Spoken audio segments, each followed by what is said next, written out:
Subscribe to Dr. Nightmare Channel now.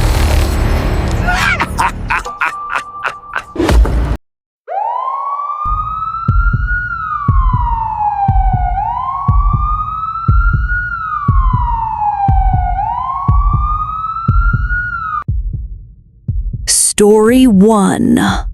Echoes in the Cruiser. The night shift that never ended. I've worked the night shift as a patrol officer in rural Minnesota for over a decade. They say the woods up here whisper at night, but I never paid attention to superstitions. I believed in facts, in reports, in logic. That was before the night everything unraveled. It was a Tuesday, crisp, quiet, and completely still. My usual route took me through Pine Hollow Road, a lonely two-lane highway that sliced through miles of uninhabited forest. No houses, no traffic, no lights. Just the occasional deer and my cruiser's headlights stretching into nothing. Around 1:43 a.m., dispatch went silent, as expected.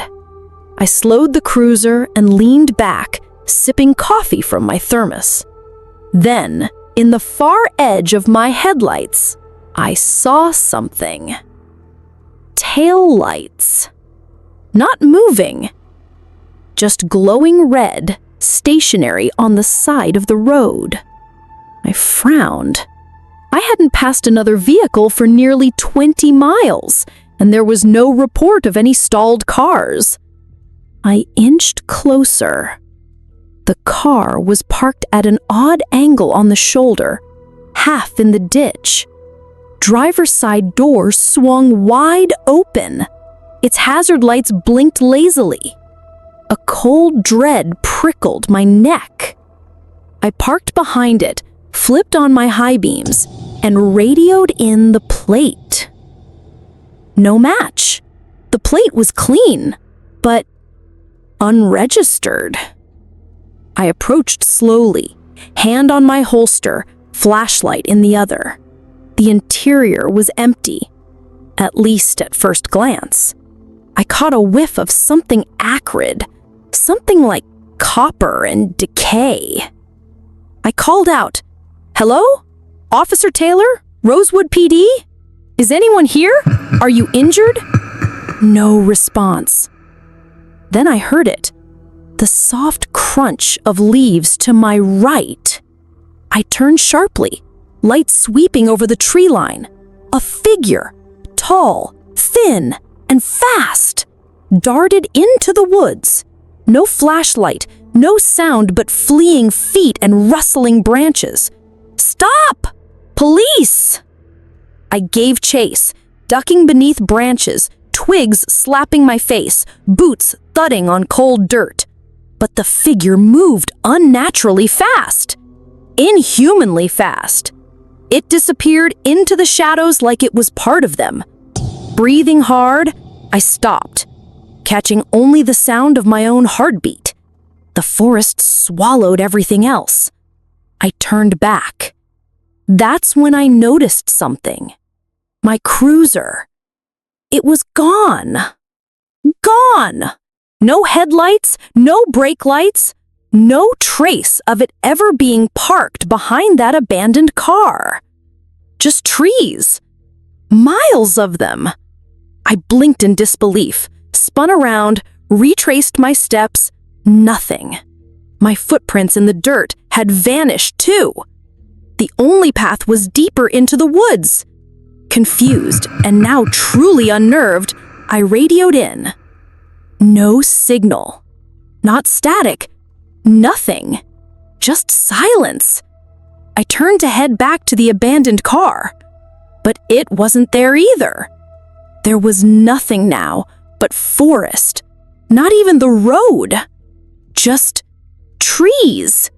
And that smell, stronger now, like wet metal and rot. I wasn't alone. I heard breathing behind me. Deep, rasping, almost mechanical. mechanical. I spun, flashlight ready. Nothing. Just the trees shifting slightly in the wind. Except there was no wind. A rustle behind me again. I turned. Still nothing. I backed up until I bumped into bark. I turned again. No, not a tree. A figure. 7 feet tall, pale, no eyes, just a wide grinning mouth stretching from one cheek to the other. Lips curled over black gums and rows of small yellow teeth. Its skin shimmered slightly, like plastic stretched over muscle. It tilted its head at me like a curious child.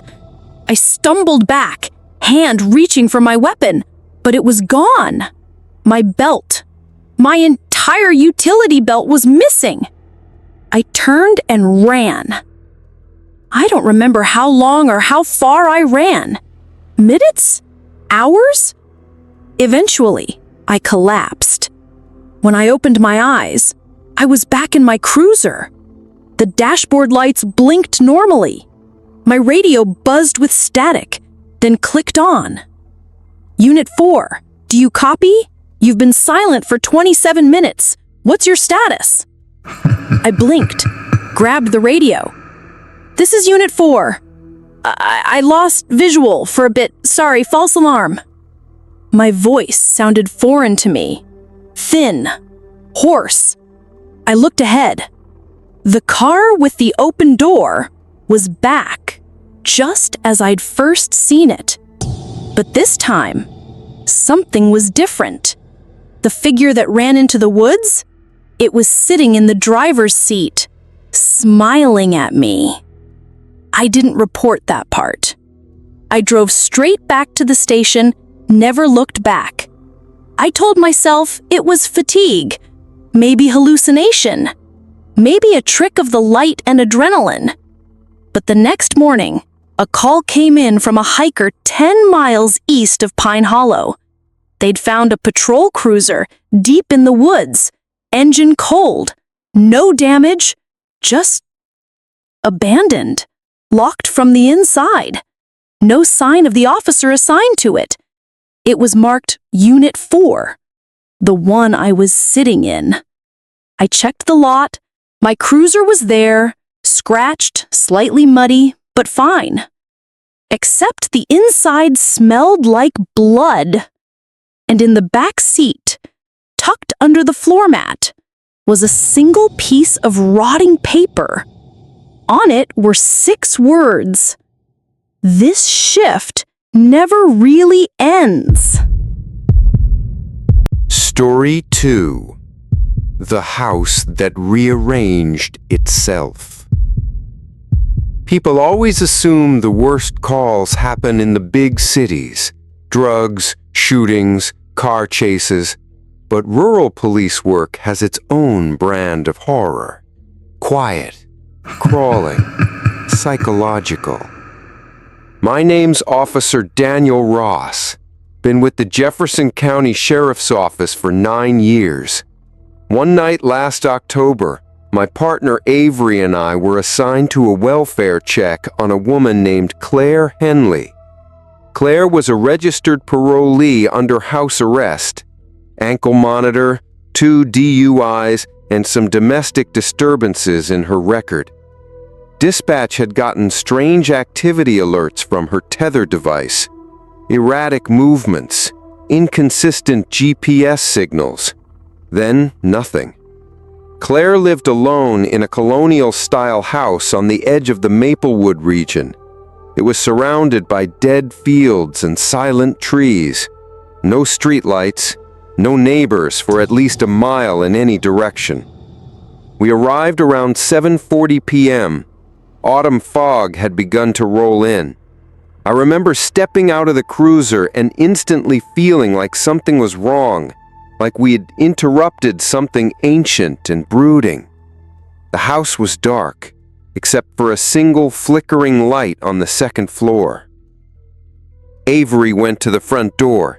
I circled around to the side, watching the windows, listening for movement. I could hear Avery knock. Then, without warning, the front door creaked open. Not all the way, just enough to reveal a sliver of darkness. No footsteps, no voices. Just open. "Claire Henley, this is the sheriff's office. We're here to check on you." I came around to join him. "Did she open it?" He shook his head. "Door was already open, but she's not answering." We exchanged looks. Our body cams were on, guns holstered but ready. We stepped inside. The air in the house was suffocating, stale, thick with mildew and something sour. The living room was a mess. Old newspapers, half-eaten meals, empty pill bottles, but no Claire. "Dispatch, this is Unit 9. We're inside the Henley residence. No sign of the occupant. Beginning interior sweep." As we moved deeper into the house, things began to feel wrong. Not overtly, just subtly off, like the house's layout didn't make sense. The hallway bent at a strange angle. A staircase that should have gone up appeared to slope sideways. Doors led to places they shouldn't. One opened into a closet filled with broken clocks, dozens of them, all ticking, none on the same time. "Jesus," Avery muttered. "I thought this house only had 2 floors." "Me too," I replied. The deeper we went, the harder it was to keep track of direction. I could swear we passed the same painting of a sailboat 3 times on 3 different walls. We entered what looked like a study, dim, empty, books stacked in towers. In the center of the room sat a wooden chair. A woman's ankle monitor lay neatly on the seat, still blinking green. Avery picked it up. She took it off? That's not possible. These things aren't designed to be removed manually. Behind us, a floorboard creaked. We spun around. Nothing. Just hallway shadows. We stepped back into the hall, but it was different now. The wallpaper was new, red floral instead of blue stripes, and there was a door on the left that hadn't been there before. I opened it. It was a kitchen, but not the one we had passed earlier. This one looked older, like it hadn't been touched since the 1960s. Yellowing wallpaper, rusted appliances. A rotary phone hung on the wall, off the hook, and buzzing with a soft static hum. Avery pointed to the table. A plate of food sat there, still steaming. "I don't like this, man. Something seriously—" Crash! Echoed from upstairs, heavy, like furniture being thrown. We rushed to the staircase and bounded up. At the top we found 3 doors, none labeled. We took the left. It opened to a small bedroom. The walls were lined with Polaroid photos, all of them showing a woman, Claire Henley. But in each photo, her face was slightly distorted, smudged out, scratched out. In one photo, her face had no features, just smooth skin like a porcelain doll. Then we saw the writing on the wall, scribbled in jagged black ink. "Doors change. Stay where you are." I felt the floor vibrate beneath my boots, just a soft tremor, like the house itself had exhaled. Then a scream, muffled but unmistakably human, came from behind the far door. We ran toward it, but the door was gone. A solid wall now stood in its place, fresh drywall, no seams, no indication it had ever been a door. "What the hell?" Avery breathed. Then the lights cut out, pitch black. We flicked on our flashlights, but they flickered violently, and then out. Darkness again. I drew my weapon. Claire, stop! The lights snapped back on. The hallway was empty. We ran, but the staircase was gone. In its place, a blank wall covered in claw marks. Not scratches, deep gouges, as if something had tried to dig its way out. I radioed, "Dispatch, this is Unit 9. We are trapped inside the Henley residence. Request immediate assistance.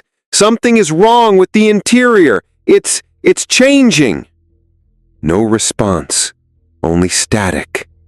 We decided to retrace our steps, maybe find a window, a back door, any way out.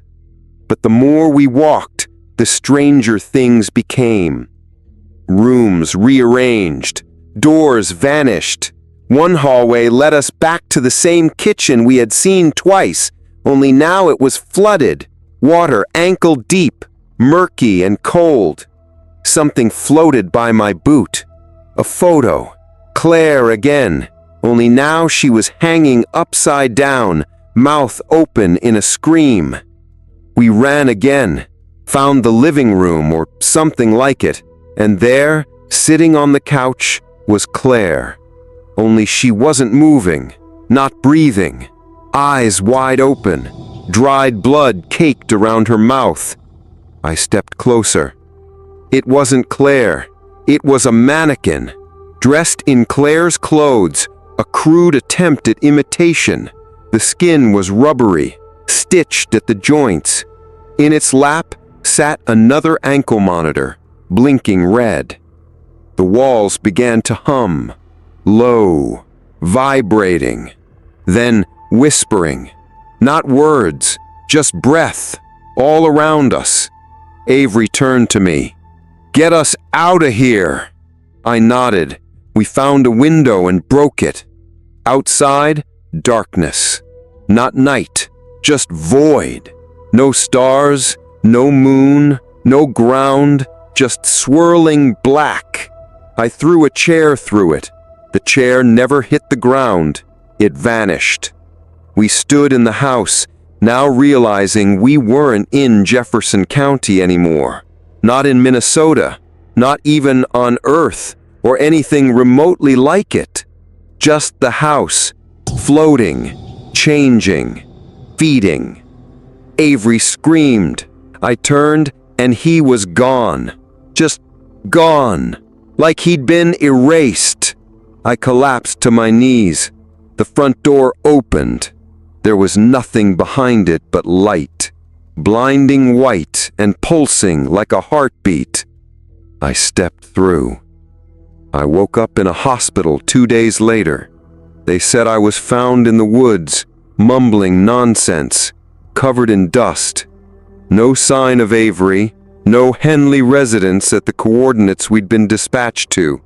Not even an empty lot, just trees. They ruled Avery a missing person. But I know the truth. That house exists, somewhere between places, waiting. And sometimes, when the night is quiet, I swear I hear Avery's voice on the wind, still trying to find his way out. Story 3. Crying Eyes on the Porch. My name is Sergeant Paul Whitaker. I've been on the force for 15 years now, long enough to learn that real evil doesn't always wear a mask or wield a weapon. Sometimes it just sits there, patiently, quietly, and stares at you. It started as a wellness check. A call came in around 9:15 p.m. from a neighbor reporting that an old man had been sitting on the porch of a decaying farmhouse for hours, not moving, not speaking, just sitting there. Normally, this would be a routine check. Maybe someone with dementia wandered off. Maybe someone was waiting for help. So I headed out to the address, 904 Pine Brush Road, an old property out in the foothills. The house was straight out of a ghost story. 2 stories, paint peeling in large sheets, broken shutters hanging by nails, porch sagging in the middle. The lawn was more dirt than grass, and every tree on the property looked like it had been dead for years. There he was, an old man sitting on a rotting wooden chair on the porch, thin, pale, wrinkled like dried fruit. He wore a dusty brown coat, and his head was bowed slightly forward, not moving, not speaking, just sitting there. Normally, this would be a routine check. Maybe someone with dementia wandered off. Maybe someone was waiting for help. So I headed out to the address, 904 Pine Brush Road, an old property out in the foothills. The house was straight out of a ghost story. 2 stories, paint peeling in large sheets, broken shutters hanging by nails, porch sagging in the middle. The lawn was more dirt than grass, and every tree on the property looked like it had been dead for years. There he was, an old man sitting on a rotting wooden chair on the porch, thin, pale, wrinkled like dried fruit. He wore a dusty brown coat, and his head was bowed slightly forward, not moving, not speaking, just sitting there. I pulled up, radioed to dispatch that I had arrived, and stepped out of my cruiser. "Sir," I called, "are you all right?" He didn't look up. As I got closer, I could hear it, a sound I didn't expect. He was crying. Not loud, not sobbing, just faint, steady weeping. His chest rose and fell with tiny, controlled breaths. His shoulders trembled. I climbed the steps slowly. My boots creaked the rotting boards. "Sir, can you tell me your name?" His voice was dry and cracked when he finally spoke. "It won't let me leave." I froze. "Excuse me?" His eyes slowly lifted to meet mine. They were cloudy and gray, like smoke trapped behind glass. He wasn't just crying. He looked hollow, like something had been drained from him. "She's still in there. She doesn't know she's dead." That was the first chill down my spine. I looked at the front door behind him. It was slightly ajar, creaking in the breeze. Inside was pitch black. No lights, no sound. I glanced at the mailbox. The name on it had been scratched off. "Sir," I said gently, "is there someone inside the house? Your wife? Your daughter?" He didn't answer, just started crying again. And then, without warning, he stood up and walked past me, slow like his bones might shatter, and stepped off the porch into the field beyond. I turned to follow him, but he had already disappeared into the dark. I radioed in for backup. No answer. The signal had cut out. I looked back at the house. The door was now wide open. This was where I made my first mistake. I went in. The smell hit me first. Mildew, wet carpet, old meat, the kind of smell that clings to your tongue. The air was damp, heavy like a storm cellar. I drew my flashlight and swept it across the room. Dust, rotting furniture, cobwebs the size of my head. "Police!" I called. "Is anyone inside?" A creak sounded from upstairs. I climbed the staircase slowly, each step groaning under my weight. The wallpaper was yellowed and curling. Pictures lined the hallway, all of them torn or faded beyond recognition. Faces scratched out. One frame contained nothing but black paper. I reached the landing. The hallway stretched farther than it should have, at least 10 doors. But from the outside, the house was barely big enough for 3 bedrooms. The first few doors were locked. The fourth one opened easily. It was a nursery, dusty, mobile above a crib, gently swaying though there was no breeze. A broken rocking chair sat in the corner, rocking on its own. A slow creak. I stepped in. On the crib mattress was a child-sized doll. Its head had been twisted backward. Black mold bloomed from its eye sockets, and written in red crayon on the wall were the words, "Do not wake her." Another creak. Behind me. I turned. A woman stood in the doorway. Her nightgown was soaked at the hem, hair long, tangled, reaching almost to her knees. Her face was wrong. No eyes, just smooth skin where sockets should be. Her mouth opened far too wide. "Where is my baby?" she rasped. I stumbled back, hand reaching for my sidearm. But when I blinked, she was gone. The room was empty again. I ran back into the hallway. All the doors were open now, every single one. And at the end of the hallway, where no door had been, was a staircase spiraling downward into darkness. This was my second mistake. I went down. The walls changed the farther I descended, from wooden paneling to stone, then dirt, then flesh, pink, veiny, pulsing. The staircase seemed alive. At the bottom was a single room, round, damp, and reeking of rot. In the center, nailed to a wooden chair, was the same old man from the porch, dead, eyes missing, mouth agape in a final scream. I stumbled back, bile rising from my throat. Then I saw her again, the eyeless woman, crawling across the dirt ceiling like a spider, her joints bending the wrong way, long fingers scraping through the soil. "You shouldn't have come," she hissed. I ran, fell, crawled, scrambled my way back up the impossible staircase, the walls now moaning around me, whispering my name in different voices, my father's, my ex-wife's, my own. I burst back into the hallway, but it was no longer the house. It was the woods, dark, silent, cold. My cruiser was there, parked in the middle of the trees, its lights flashing. I ran to it and climbed inside. Everything felt like a dream. I started the engine. It wouldn't turn over. The passenger seat door creaked open.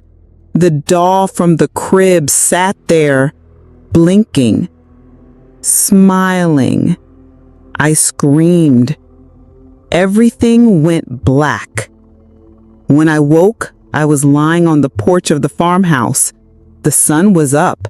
The house was boarded, condemned, clearly abandoned for years.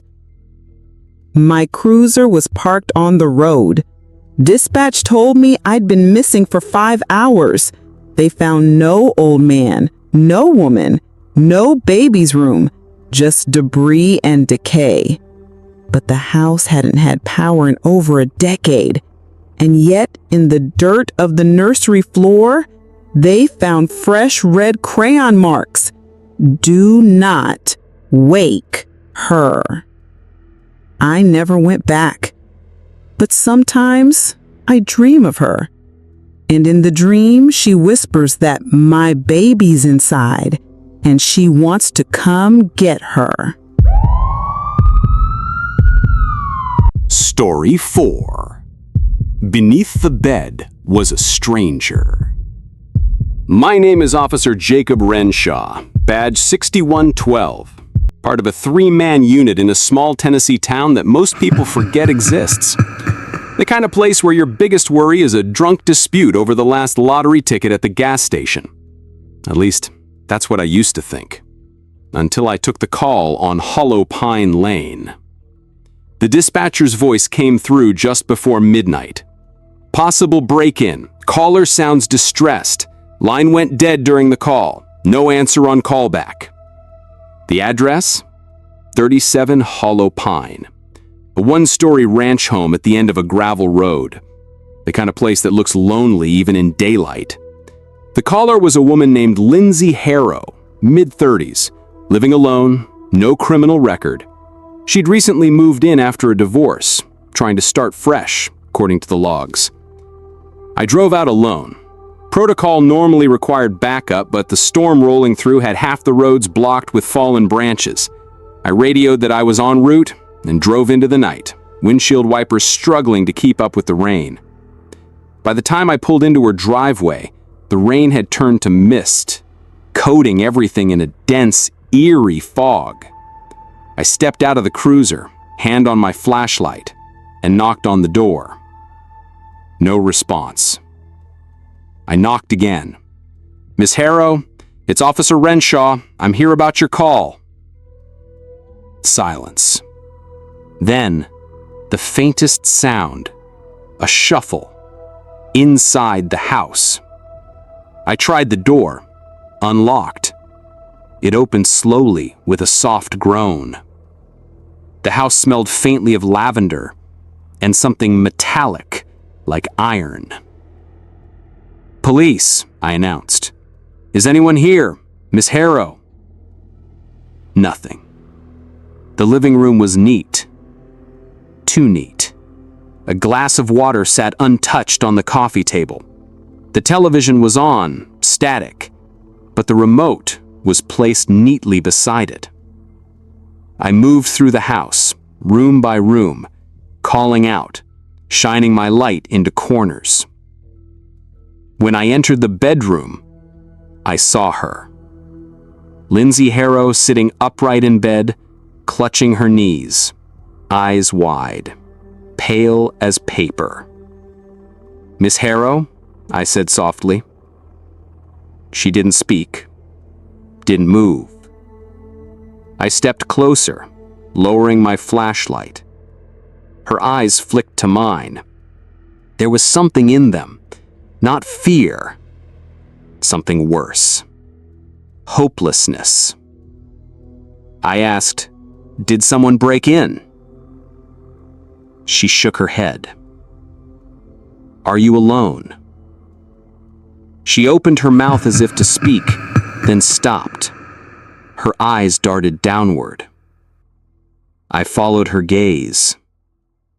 Under the bed. I bent down, slowly, cautiously, and shone my flashlight beneath. At first, I saw nothing. Then something shifted in the shadows. It was a person. A man, curled tightly like a predator waiting to strike. His skin was pale, almost translucent. His eyes locked with mine. And he smiled. I drew my weapon instantly. "Out! Hands where I can see them!" No reaction. "Out from under the bed now!" Then he moved, slowly, deliberately, like he had all the time in the world. He slid out from under the bed with unnatural grace, rising to his feet in one smooth motion. He was barefoot, dressed in all black. No mud, no dirt. He looked like he hadn't stepped outside in years. "Who are you?" I barked. "How did you get in here?" He didn't answer. Just tilted his head and grinned wider. "I said..." Suddenly, Lindsay screamed. I turned toward her. When I looked back, the man was gone. Gone, as if he had melted into the floor. I ran through the house, checked every door, every window. Nothing. No sign of forced entry, no wet footprints, no open windows. Lindsay hadn't moved from the bed. I returned to her. "Miss Harrow, who was that?" She finally spoke. I don't know his name, but he's been here since I moved in. I stared at her. You mean he's broken in before? No, she said softly. He lives here. My skin crawled. You mean you knew he was under the bed? She shook her head, tears in her eyes. Not always. Sometimes he's in the closet, sometimes in the attic, sometimes I don't see him for days. Why didn't you call the police? I did, she said, voice cracking. I did 3 times this month, but every time you come, he's not here. Until you leave. I checked dispatch history. No previous calls from Lindsay had ever been logged. She kept talking, a flood of words like a dam had broken. He never talks, he just watches. Sometimes I wake up and he's standing in the corner, just smiling. I stared at her. Why didn't you leave the house? She laughed bitterly. I tried. Every time I pack, something happens. Flat tires, doors won't open.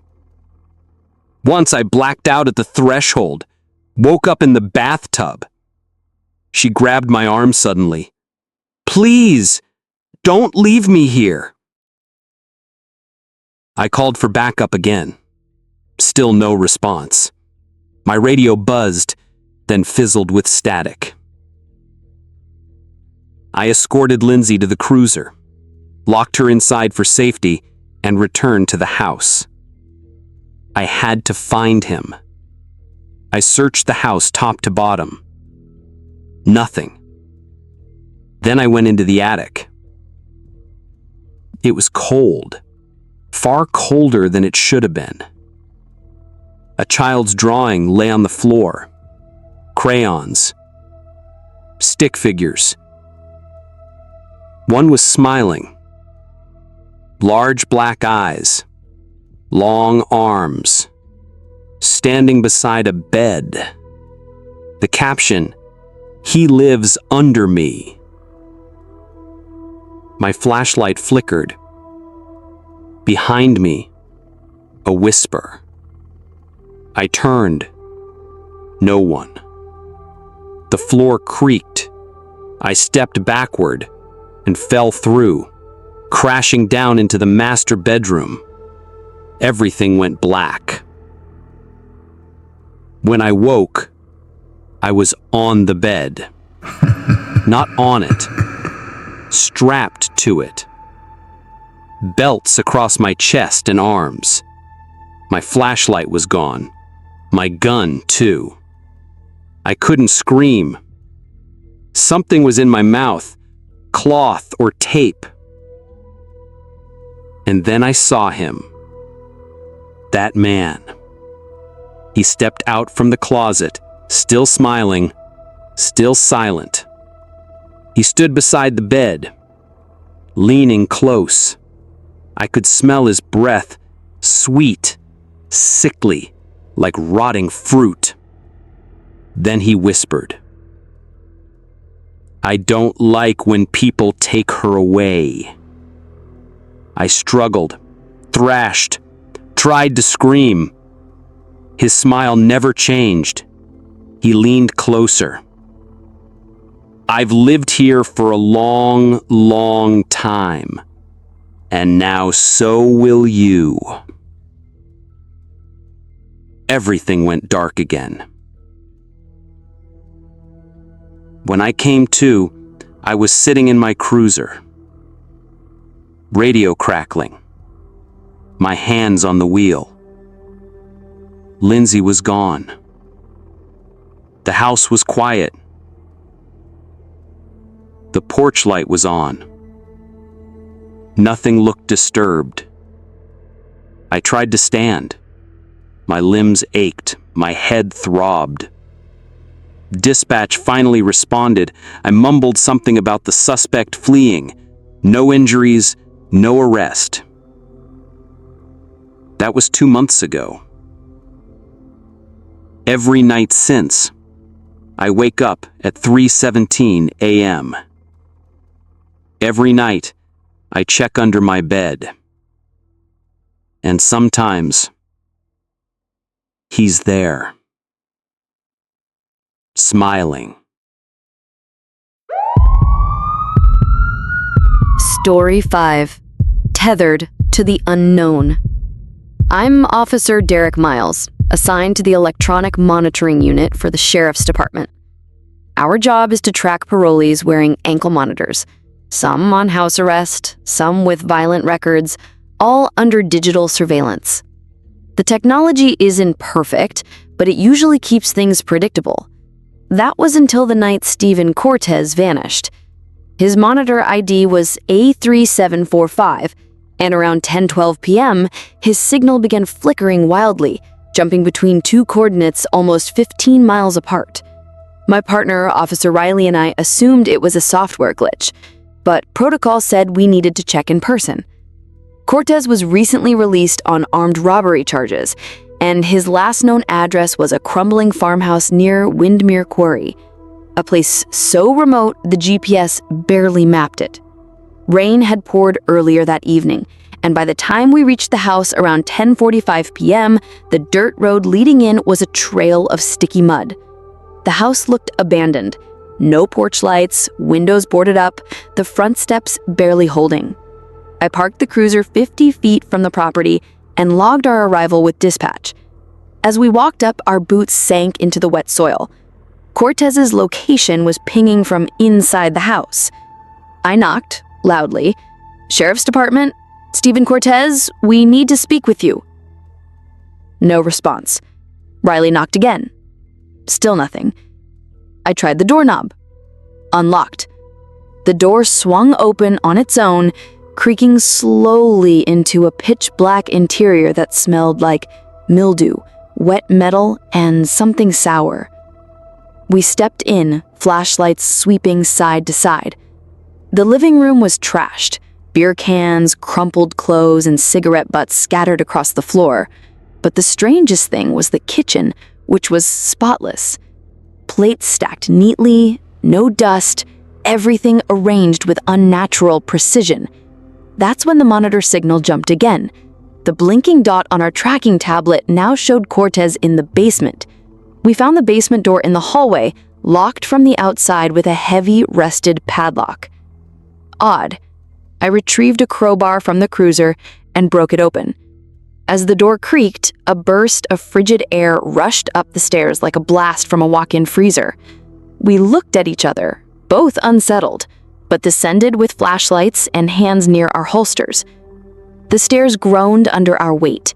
The air grew colder the deeper we went, and a fog coiled at our ankles, thick and unnatural. Our beams barely cut through the mist. Then we heard it, a dragging sound, chains scraping along concrete. First distant, then closer, deliberate. "Cortez, this is your final warning. Come out now," I called. No reply, just the dragging. Louder, closer. My flashlight flickered, then died. Riley's followed.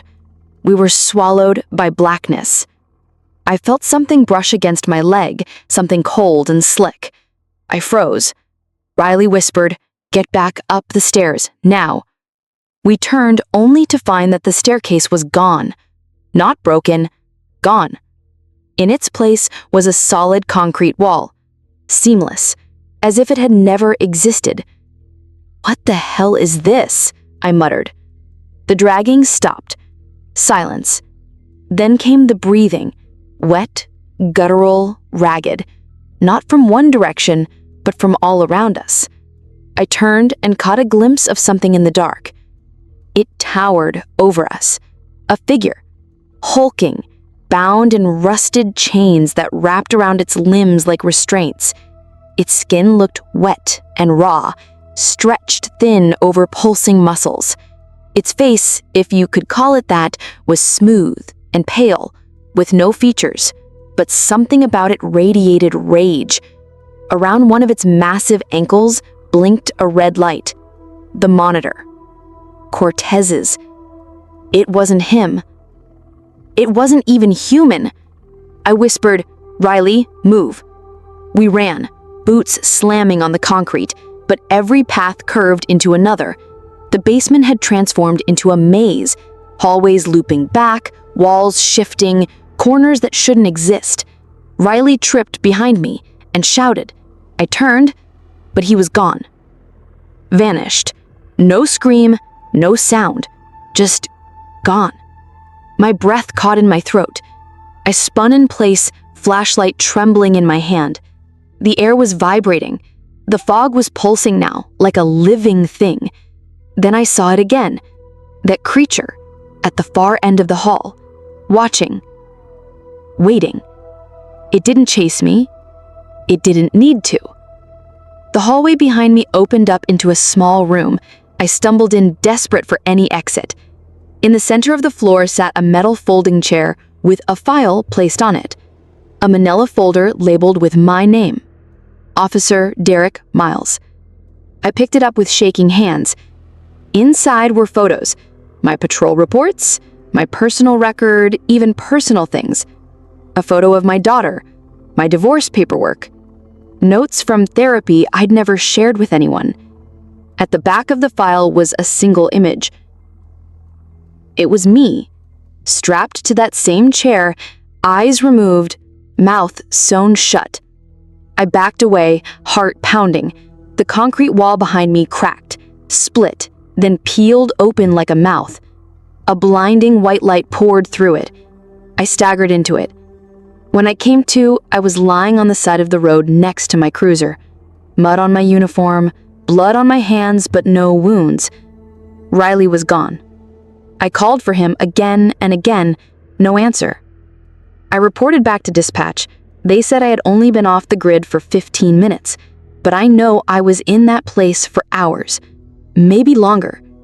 I filed a full report, but when I checked the ankle monitor logs, there was no record of Cortez, no device registered as A3745.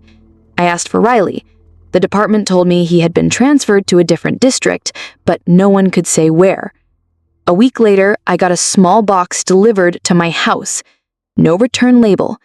Inside was one single ankle monitor, still blinking, still active. Taped to it was a note written in shaky red ink. "You're next." Now every night at exactly 3:03 a.m., the monitor pings once. Just one signal, always from somewhere closer to my house than the night before. And when I close my eyes, I still hear the chains, dragging, getting louder.